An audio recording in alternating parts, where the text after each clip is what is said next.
This is the home of the Akatsi Water Board, a town in the Volga Region in Ghana with about 5,000 inhabitants. The offices don't look like much. A lock-up in a row of small businesses, sewing dresses, binding books, mending bicycles. But in this small office a kind of revolution has taken place as a new Water and Sanitation Board struggle to put the town's water supply on an even keel.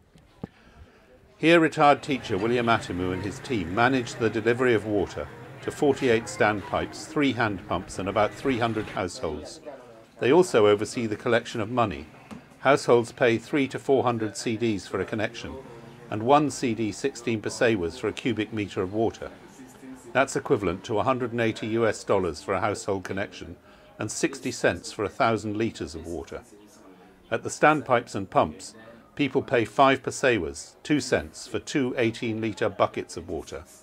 Until the current board took over, nobody was quite sure what happened to this money.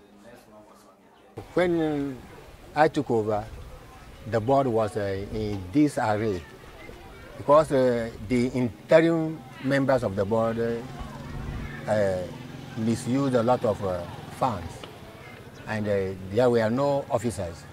So we reorganized the place and employed a new accountant and some staff members to assist him. We also reorganized the water vendors, and the new system is based on daily basis. So we trained the newly employed revenue collectors who have been going around to collect the money daily from the water vendors. And that system has been working more effectively. Now water is flowing more and the community members are happy, especially in the way we do everything in a transparent manner.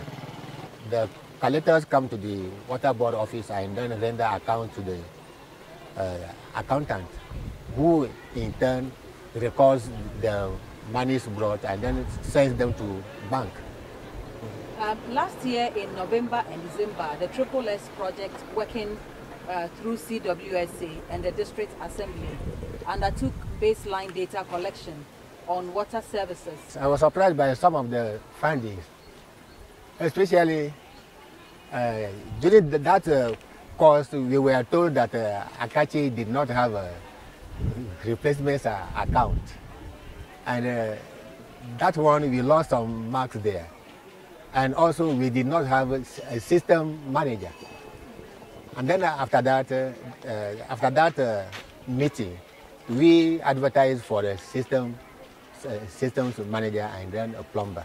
You are proposing to increase the tariffs for the water in the district. Why haven't you been able to increase it in the past? Yes, because in the past we proposed it at a community meeting, but members of the community kicked against it. So what makes you convinced that this time around they would agree to the new tariffs that you are proposing? Well, we shall convince them that everything, the prices of everything has gone up, and then we shall also tell them about the need to have regular water in the community because of the running of the submersible machines which pump the water. How would the new tariffs improve your work?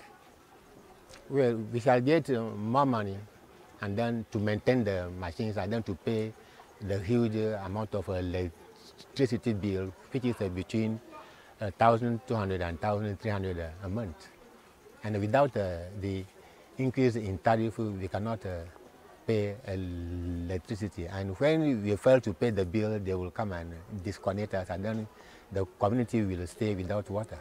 The same way you also disconnect people who do not pay, Yeah, right? The same way we disconnect people who do not pay, and those who are recalcitrant and are not willing to pay, we sometimes send them to court, and the court collects the money for us. Seth Damasah is the Water and Sanitation Engineer for the Akatsi district. He's been helping the town board to decide on how to price water in the future. Actually, we are considering the use of a life cycle cost approach, whereby we will consider the salaries to the workers, we will consider the payment of electricity bill, also the capital costs will be considered. So we are looking at replacement of the pumps as soon as possible.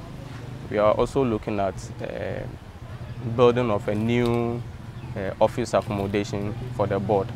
So we will consider all that and build them into the tariff. That is how we go about it. We've done some few calculations, and we realized that since there will be about 100% increment, so if we are looking at selling a cubic meter of water at 1 cedi 16 pesos, then it means that will double to 2 cedis 32 pesos. So for the few calculation we did, that is what we are arriving at. It will be about 100% increment. 100% is a lot. Yes. Are you envisaging that you would have some resistance from water users? Yes, we do envisage some resistance, but we believe with enough convincing, making them understand that without us increasing the tariff, we cannot be able to be supplying them with water always. They need to replace the pumps because they've been designed for 10 years, and by next year we'll be getting to the end of the design life. So these are some of the facts we used to convince them. 2 buckets of water used to be 5 pesos, and now we are going to make it a bucket for 5 pesos. It's still cheap as compared to even the sachet of water we buy now, which is even 10 pesos for one.